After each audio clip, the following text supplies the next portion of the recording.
Hello guys, welcome to Rekha Commerce. In my previous video, I already explained about subsidiary books, right? In this video, I'll go for types of subsidiary books. So before going into that, like and share my video and subscribe my channel for more updates. And post your opinions and doubts and comment box. Let's go into the topic. So these are the types. Subsidiary books can be divided into 8 types. First, purchase general, purchase returns general, sales general, sales returns general, bills receivable general, bills payable general, cash book, general proper or general journal. So these are the types. By using these books, the entries should be divided and posted on the respective book. Okay, let's go into the deep for each book with the format. First one, purchase general. So this is the book should be open, and in this book all the credit purchase of goods should be recorded here. It means no place for cash purchases and purchase of assets. Only the credit purchases should be recorded in this book. So this is the format of the book. 5 columns should be open here. In first column we recorded the date, and in particulars column name of the supplier. It means you purchase goods on credit from the supplier, right? Only the supplier name should be mentioned here. Like purchased goods from Kiran. So you have to mention here Kiran name. And next one, purchased goods from Radha. So Radha name should be mentioned here. And in this column inward invoice. So invoice should be, number should be written here. And here ledger folio, and here finally amount. So this is about purchase general. Next one, sales general. Only credit sale of goods should be recorded in this book. So here also we open 5 columns. As usual, first one date, particulars, outward invoice, ledger folio, amount. But in particulars column, you have to mention the customer name. So your business and you sold goods to someone. So that someone name should be mentioned here. For suppose you sold goods to Krishna, right? So Krishna is the customer to your business, right? So the Krishna name should be recorded here. Okay. And next, see what is meant by invoice. Let's see. So invoice is prepared by the seller. It means vendor of goods, showing the particulars of the goods. So invoice should be prepared by the seller and it shows the details of the goods. And invoice is sent by the seller to the buyer. So it was sent by the seller to the buyer. That is called invoice. Third one, purchase return general. So here all the purchase return goods that was done on credit should be recorded on this book. It means, for suppose in your business you have to purchase goods from the Krishna, right? So here the Krishna is the supplier. Okay. So the goods, some of the goods are in defective. So you decided to return back the goods and you return the goods to the Krishna. So here Krishna is the supplier, right? So that returned goods amount should be recorded in this book. So here also 5 columns should be maintained. First one date. Second column particulars. It means name of the supplier. Here supplier is the Krishna, right? So the Krishna name should be mentioned here. And debit note, ledger folio, amount. Debit note means here the purchaser. It means you purchase the goods from Krishna, right? Then you prepare the debit note for your business. And in the debit note, the name of the supplier and the date of return, the details of the goods and reasons why you return the goods to the Krishna. It means there are defective or they are not fit for the size. All the reasons should be recorded in that debit note. Okay. Sales return general. Fourth one. It means goods returned by the customer. That type of transaction should be recorded in this book. So here also we open 5 columns. Okay. Date, particulars, credit note, ledger folio, amount. Okay. So in your business you sold goods to Radha, right? Here Radha is your customer. Okay. And you sold 5,000 rupees goods. In the 5,000, Radha returned goods rupees 200. Because there are in defective. So here Radha is the customer and she returned the goods, right? So you mention here Radha's name because here Radha is the customer, right? Next, date column you mention the date, and credit note, ledger folio and amount. Here credit note. So here the credit note is prepared by the seller. It means you sold the goods. So now you prepare the credit note and it contains the date of return of goods. It means the date when the Radha returned the goods. The date should be mentioned there, and also the name of the customer means here Radha, and why she returned the goods, and also the amount, and also the reason for returning the goods.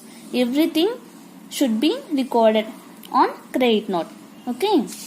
Next, fifth one, bills receivable journal. So in this book we record bills of exchange and promissory notes received by the business concerned from its debtors or customers. So already we know about the bills of exchange and promissory notes, right? It means, for suppose the company gives money to the customers or other business persons. So instead of they put as a security as bills of exchange or promissory notes, right? Those type of transactions should be recorded in this book. Okay. So here serial number, date of receipt and name of the acceptor. Here the person name or the company name should be mentioned here. And when the bill was started, the date should be recorded here. And here term means months or years. For suppose some bills are for 3 months or for 6 months or for 1 year. So the term should be mentioned here. And here due date means the payment of the bill. The due date also recorded here. And ledger folio, amount, and finally remarks. So this is the format of the bills receivable journal. Next, sixth one, bills payable journal, right? In this book it records bills of exchange and promissory notes accepted by the business concern in favor of its creditors. Here from its debtors or customers, but here in favor of its creditors. It means the business borrow some money from the creditors. So instead of money, we have to give bills of exchange or promissory note, right? So that type of transactions all should be recorded in this book. Okay. Here also we open 9 columns. First one, serial number and date of acceptance. When the bill was done, the date should be mentioned here. To whom given, it means to whom to the business should be given. For suppose you borrow money from the Krishna, so that Krishna name should be mentioned here. And the date of bill. When the bill was done, the date should be mentioned here. And also term. Term means months or years. How many months the bill should be expired, the term should be mentioned here. And also due date. It means the payment of the bill. And ledger folio, finally amount and remarks. So this is the format of the bills payable journal. And next, seventh one, cash book. In this book all cash receipts and cash payments should be recorded here. It means it does not involve credit transaction, credit purchases, credit payments. Only the transaction which related to cash, that should be recorded here. For suppose furniture purchased for cash, it is a cash payment, right? So that should be recorded here. And all furniture sold for cash, it is also a cash transaction, right? So that should also be recorded here.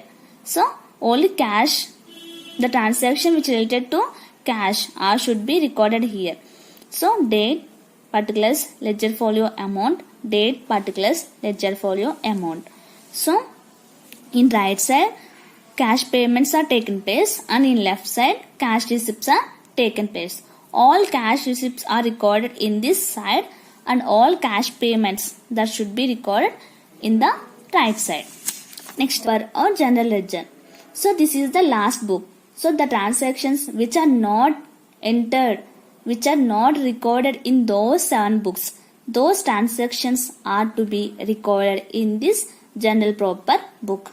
Okay, so these are the entries should recorded in journal proper. So this is the format of journal proper: date, particulars, ledger folio, debit and credit. See, opening entries.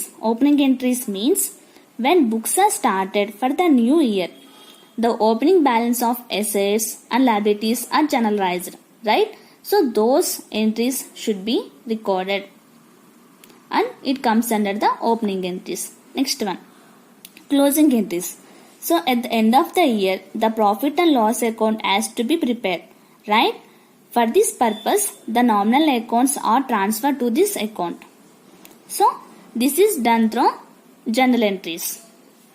Next, rectification of entries. For suppose if any error was committed, that should be rectified later. So the rectified entries also taking place in this journal proper. And transfer entries. Transfer entries means for sometimes some amount is transferred from one account to another account. So the transfer will be made through a journal entry. So again that should be recorded in this book. Next, adjusting entries. At the end of the year, the amount of expenses or income may have to be adjusted for amounts received in advance or for amounts not yet settled in cash. So such adjustments also recorded in this book. Next, entries on dishonor of bills. So if the bills, if someone who accepted a promissory note and he is not able to pay on the due date, so the entry should comes under the dishonor of a bill. So that also recorded in this journal proper book. Miscellaneous entries means amount being irrecoverable, or for suppose if any allowance given by the customer, that is also comes under the miscellaneous entries, or if any accident or loss of property by fire, that is also a miscellaneous entry. So those all enter in the journal proper book. So this is all about types of subsidiary books. Thank you for watching.